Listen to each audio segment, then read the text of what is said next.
Les premières conséquences au Cameroun de la suspension de l'aide américaine par Donald Trump, par Claudel Noubissi. Le 20 janvier 2025, le président Donald Trump a signé le décret exécutif 14169, intitulé « Réévaluation et réalignement de l'aide étrangère des États-Unis », ordonnant une suspension de 90 jours de toute l'aide américaine au développement international afin de procéder à une révision complète de ces programmes.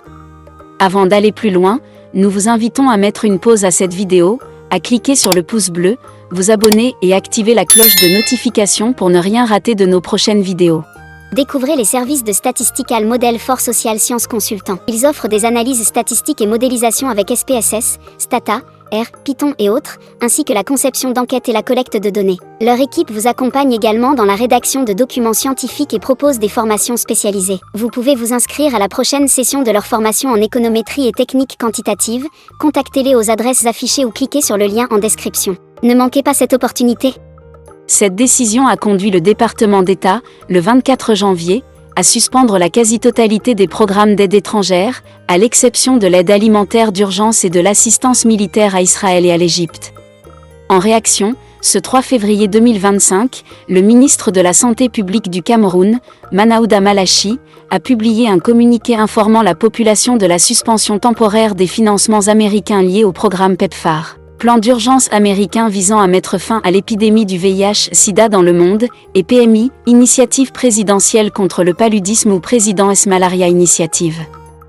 Cette suspension affecte 55 pays et plus de 20 millions de bénéficiaires, notamment dans la lutte contre le VIH-Sida, la tuberculose et le paludisme. Les conséquences pour le Cameroun sont préoccupantes. Le PEPFAR, par exemple, fournit des antirétroviraux à une grande partie des personnes vivant avec le VIH dans le pays. Sans ce soutien, la continuité des soins est compromise, mettant en danger la santé de milliers de Camerounais. De plus, la suspension de l'aide pourrait entraîner l'arrêt de programmes essentiels de prévention et de traitement, augmentant ainsi le risque de propagation de ces maladies. Cette situation met en lumière la dépendance du Cameroun et de nombreux autres pays africains à l'égard de l'aide internationale pour financer des secteurs cruciaux comme la santé. Il est impératif de réfléchir à des stratégies permettant de réduire cette dépendance. Cela pourrait inclure l'augmentation des investissements nationaux dans le secteur de la santé, le renforcement des systèmes de collecte des impôts pour accroître les ressources internes, la promotion de partenariats publics-privés, et l'encouragement de la recherche locale pour développer des solutions adaptées aux contextes africains.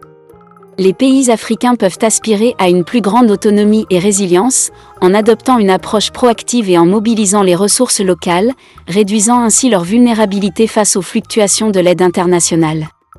À savoir, le Cameroun bénéficie de financements substantiels de la part du plan d'urgence du président des États-Unis pour la lutte contre le sida, PEPFAR, et de l'initiative présidentielle contre le paludisme, PMI. En 2022, le PEPFAR a alloué un budget de 80 441 000 $ américains pour soutenir les programmes de lutte contre le VIH-Sida au Cameroun. Au taux de change actuel, où un dollar équivaut à environ 635 francs CFA, cela représente environ 51 80 93 500 francs CFA. Concernant le PMI, bien que le montant exact des subventions annuelles ne soit pas spécifié dans les sources disponibles, il est établi que le PMI, en collaboration avec le Fonds mondial de lutte contre le sida, la tuberculose et le paludisme, a financé des initiatives telles que l'enquête sur les indicateurs du paludisme au Cameroun en 2022. Depuis le début de ses activités au Cameroun en 2009 à 2010, le PEPFAR a considérablement augmenté son budget, atteignant 26 millions de dollars à une date antérieure. Converti en francs CFA, cela correspond à environ 16 510 millions de francs CFA. Ces financements jouent un rôle crucial dans le soutien des programmes de santé publique au Cameroun, en particulier dans la lutte contre le VIH-Sida et le paludisme.